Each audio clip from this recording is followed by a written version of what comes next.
offered to fully buy Twitter so it can be transformed as a private company. Musk just became Twitter's largest shareholder, but says the social media giant needs to go private so it can better serve free speech. In a letter sent to Twitter's chairman, Musk writes in part, quote, "I invested in Twitter as I believe in its potential to be the platform for free speech around the globe. And I believe free speech is a societal imperative for a functioning democracy." I'm all for free speech so long as we have free markets that go along with it and the freedom to sue people that actually slander you or spread hate speech. Accountability. So let's have accountability. And so if these tech billionaires, they want to own social media companies, that's fine. But they just need to live by the same rules that family businesses have to live by in the rest of America. And right now they're not because of Section 230. But, so let's bring in right now columnist and editor for New York Times Deal Book and co-anchor of CNBC Squawk Box, Andrew Ross Ork. And Andrew, I know you just talked with Amazon CEO Andy Jassy last hour. We're going to get to that in a moment. But first, what about Elon? Elon's in, Elon's out. He's buying stock. He's on the board. He's off the board. What's going on here?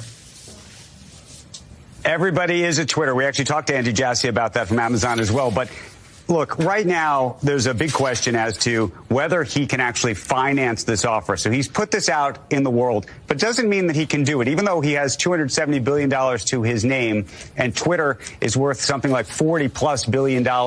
It's unclear whether he actually unto himself is going to be able to buy this as an individual, or whether he's going to actually have to go out and get either a bank to loan him money or to find a private equity firm or somebody else. So there's still some big questions. But clearly, Elon Musk putting Twitter to some degree in a box about what they're going to do. It's a take it or leave it bid. He says, that's how he's going to do this. So there's going to be no negotiation over the price. And then the secondary issue, but which may be the first order issue, I think is the one you're raising about free speech, about what Elon Musk wants to actually do with Twitter. Lots of people speculating, for example, that perhaps President Trump would be back on an Elon Musk-owned Twitter.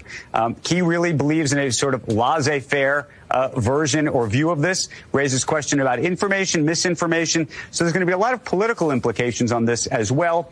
Some of that could filter over, as you know, to his business at Tesla, which requires or has been reliant for many years on tax credits. Again, politicians involved there, and also SpaceX. Politicians involved there because a huge contract has gone to him from the Defense Department. So there's free speech, there's free markets, there's government, it's private, public.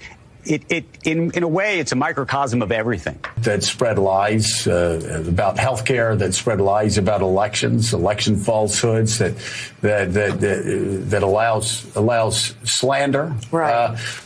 It's the greatest argument to radically change Section 230 to make sure that companies that spread hatred, that companies that slander other people are actually held accountable. That's all. And that we don't put a protective bubble wrap around these billionaires that own social media companies. In a sense, I hope he takes it over because, I'm all for free speech. Let's have free speech, but let's stop protecting the billionaires that Alabama's finest, Joe Scarborough, with his blinding insights. Elon Musk dropped a thermonuclear bomb on Wall Street this morning, because the management over there didn't show him didn't bring respect, as we call it.